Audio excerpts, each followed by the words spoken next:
we are going to continue with this topic of triads.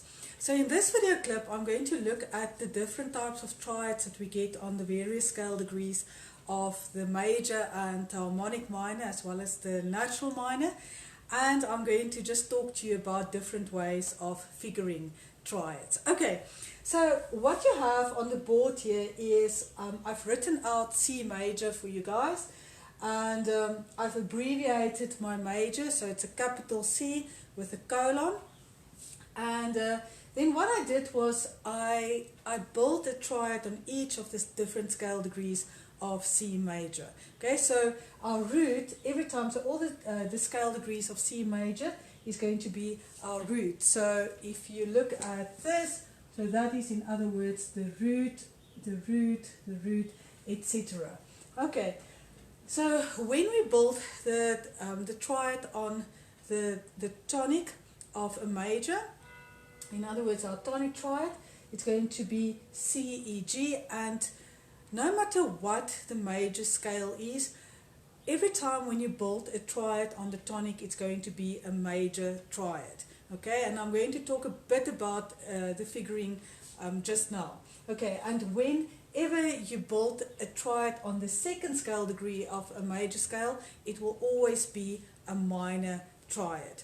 Okay, so there are different ways of indicating whether it's a major or a minor triad, and we call this figuring. So figuring is basically just a short little description that we find to show us, is it a major triad, is it a minor triad, is it augmented, is it diminished. Okay, so if we look at our Western art music, in other words our classical music, then we use Roman numerals to indicate figuring. So I've written it out here. So whenever you work with a major triad, let's rather use the black because it's a bit clearer. So whenever you are looking and figuring a major, sorry, let's try that again. Whenever you are figuring a major triad in Roman numerals, you're going to basically use a capital Roman numeral like over there. And when I say capital, the small letter would look like this. Okay, but I'm not going to discuss that one right now. So we always indicate it with a capital Roman numeral. And then just something small that we sometimes get when you guys figure it is, say for example, you are writing the triad on the subdominant, it's going to look like this. Not two separate numbers like that. Okay, so it is two parallel lines. Oh my gosh, wait. Sorry, that just run through like that. Okay, so that's just a small thing that you can pay attention to. And then when we figure a minor triad, I've actually already written it there on the board, it looks like this. So it's a small Roman numeral, and that is how we indicate a minor triad. Then when it gets to the augmented triad, we also use the capital Roman numeral, and I'm going to use the 3 here, like that, and then we add a plus. So we superscribe basically a plus next to the figuring.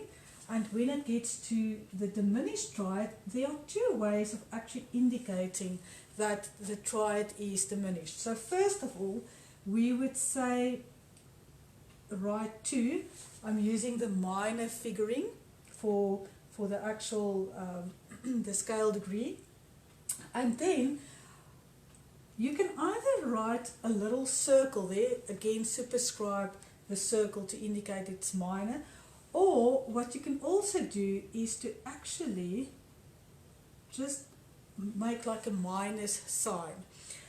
However, what I've often seen when people use it like this is the line gets shorter and shorter, and later it's almost just like this dot. So you're not sure, is it just a little mistake, or what is it? So I would suggest, just to be clear and that the examiner knows that you are indicating a diminished triad, I would rather use the little circle or the 0 instead of this. If you do want to use the minor sign, just make sure that it is properly indicated. Okay, now I would have loved to quickly play all these triads to you guys, but I'm not, because we're a bit pushed for time. But please, I want you to actually go and sit next to the piano or just play these triads on the instrument that you're playing, that you can actually hear, oh yes, when I build a triad on the tonic degree of a major, it is actually sounding like a major triad.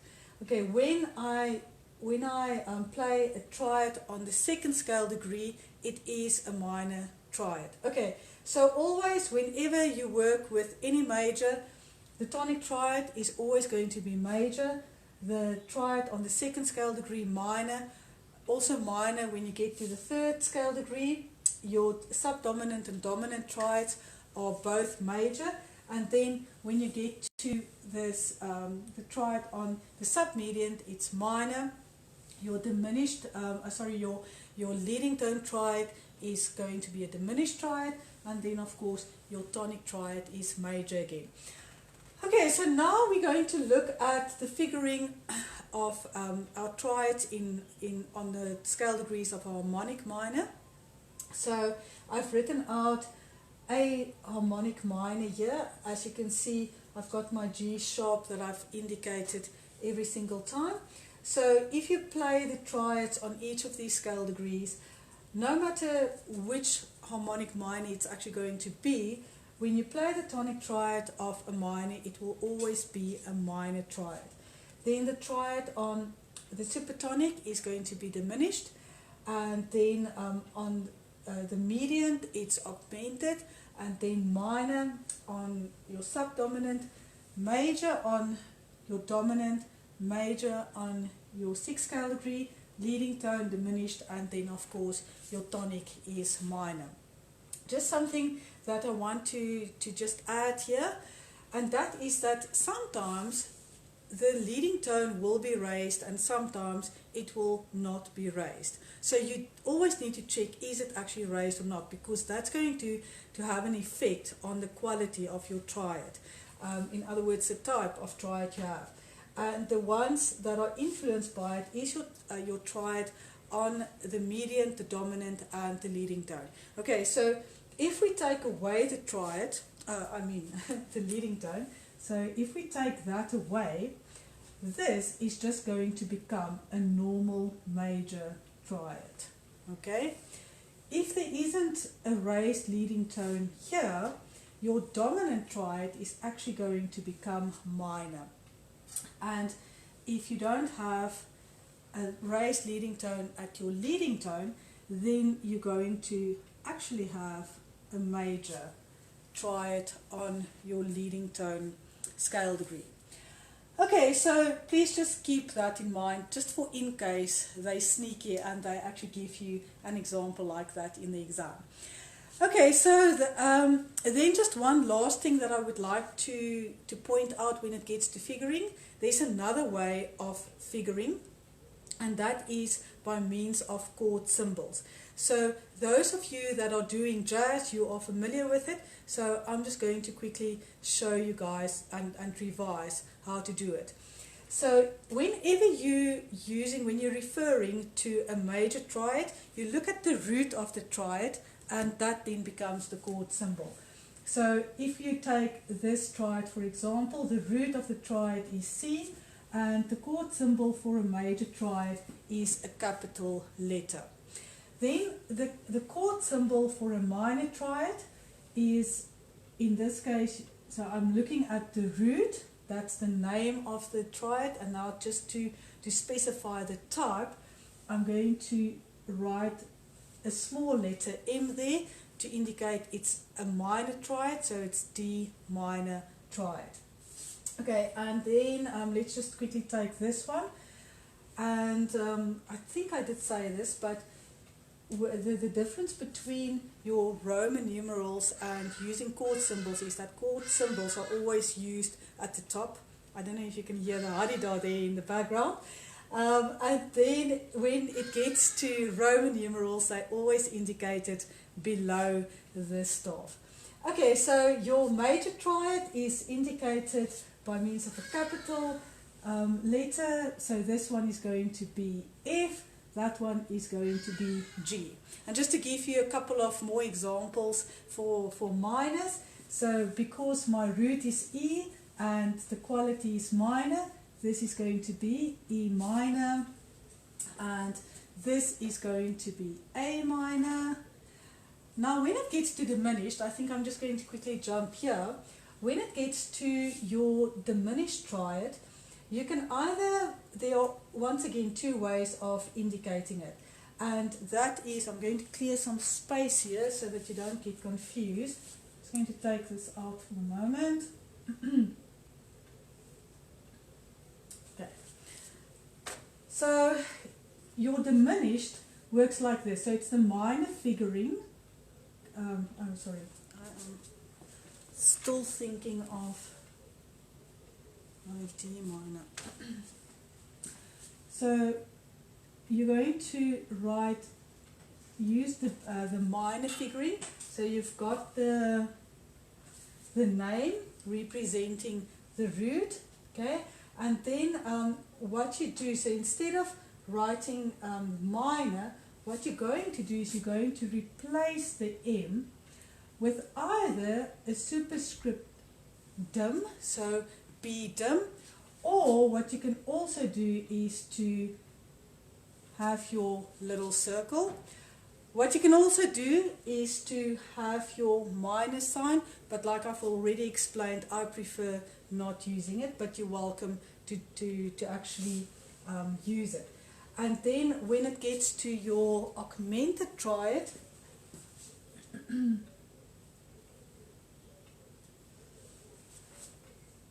like we have over here, we're going to have C, and then we're just going to either make a plus sign to indicate that it's augmented, or we can also do it like this to say it's augmented. So you can choose. But one thing that I want you to realize is you need to be consistent. You can't, for the one chord, use Roman numerals, and then for the next chord, you cross over to using chord symbols. So you're either going to stick to using chord symbols throughout your paper, or you are going to stick to using Roman numerals throughout your paper. And then just two last things that I want to quickly point out to you guys.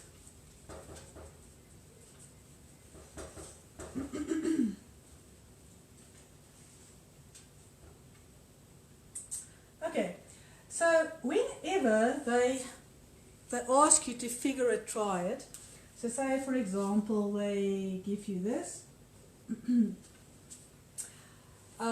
If you know it's a major triad and you know on which scale degrees of a major scale and a minor scale you've got major triads, it's easy to actually figure it in any key. But say for example the key signature was a B flat. In other words, you know it's you're either working with F major or D minor depending on the extract they give you. So for example we know it's F major.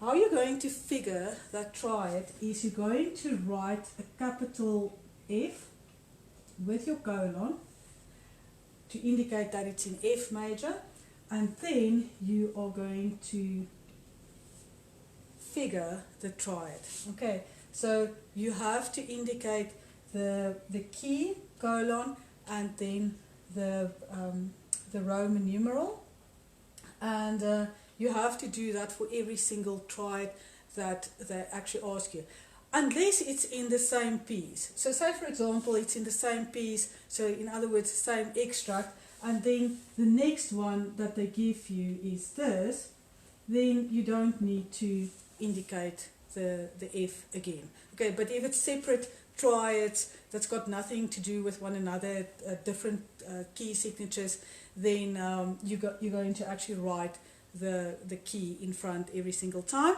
And then the last thing that I want to just bring under your attention is, say for example, you have a triad that's got a lot of accidentals. So let's take this one. Say we are working with the tonic triad in C sharp major. By the way, while I'm writing the C sharp major on the board, just be careful when you are writing C minor that you make sure you can actually see the difference. Just be consistent there. Make sure that you can see the difference between, is it a capital C or is it a small letter C.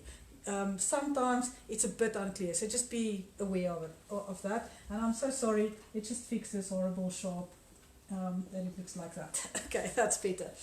Okay, so let's have a look at the tonic triad in C sharp major. Okay, so it's not, when you write it down, it's not going to look like this.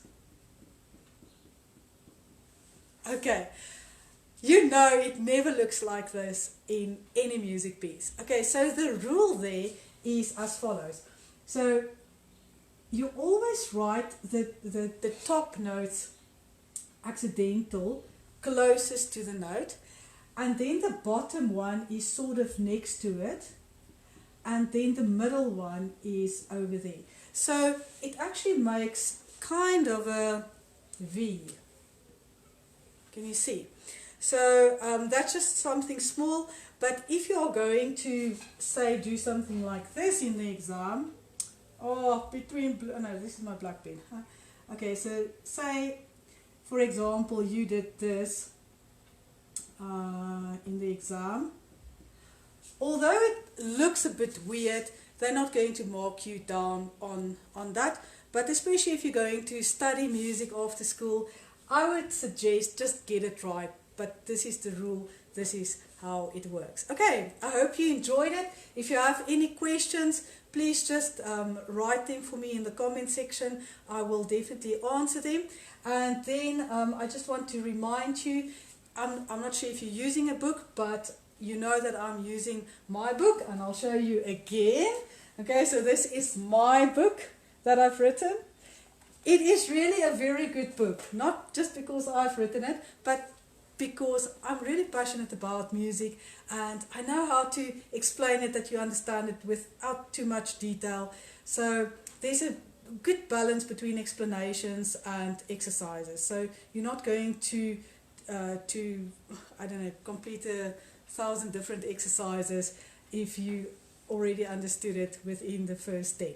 Okay, so you're welcome. If you want to order it, you can also just leave a comment. Okay, and that is basically part 2 of Triads.